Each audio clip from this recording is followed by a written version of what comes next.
আলাইকুম। আপনারা দেখতে পাচ্ছেন যে যারা ঘাস ছাগল খায় কীরকম পছন্দ ছাগলের, দেখেন কীরকম মাশাআল্লাহ অনেক ভালো খায় যারা ঘাস ছাগলের পছন্দীয় ঘাস। এই ঘাসটি আছে নরম এবং রসালো স্বাদযুক্ত। আপনারা দেখতে পাচ্ছেন আমার 10টি ছাগল দিয়ে খামার শুরু করছি আলহামদুলিল্লাহ।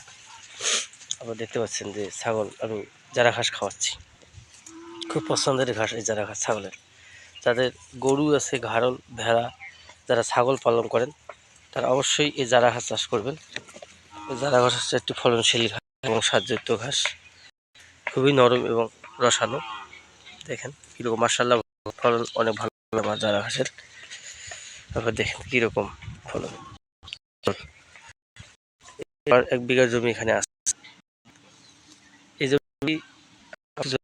এই জমিতে পানি বাঁধে না বর্ষাকালে, সেটা আমি যারা ঘাস চাষ করছি। মাশাআল্লাহ অনেক ভালো ফলন হয়েছে।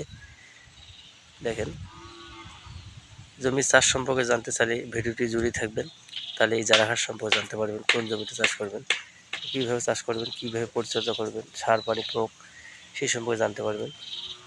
কোনো খামারি ভাই যদি গাড়ল, ভেড়া, ছাগল পালেন তারা অবশ্যই দানাদার খাদ্যের পাশাপাশি এই ঘাস চাষ করেন, তাহলে খামারে আপনারা লাভ করতে পারবেন। ঘাসে আপনারা লাভ বেশি, খরচ কম।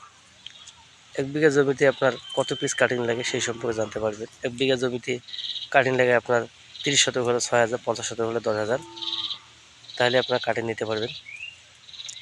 কাটিং সম্পর্কে ভিডিওতে জানানো আছে যে কীভাবে কাটিং করবেন, কীভাবে লেনদেন করবেন, কত শতাংশ জমিতে কত পিস কাটিং লাগে, এই সম্পর্কে ভিডিওতে কথা বলা আছে।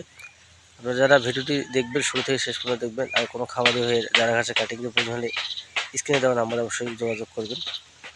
আপনাদের এই পরিপক্ক ভালো মানের কাটিং আপনার হাতে নাগালে পৌঁছে দেবো প্রতিটি জেলায় এবং উপজেলা শাখার মাধ্যমে। যারা ভিডিওটি শুরু করবেন শেষ পর্যন্ত দেখবেন। ভিডিও ভালো লাগলে লাইক করবেন, কমেন্ট করবেন, শেয়ার করবেন। আর আপনাদের সুস্বাস্থ্য কামনা করে এখানে শেষ করলাম। আসসালামু আলাইকুম।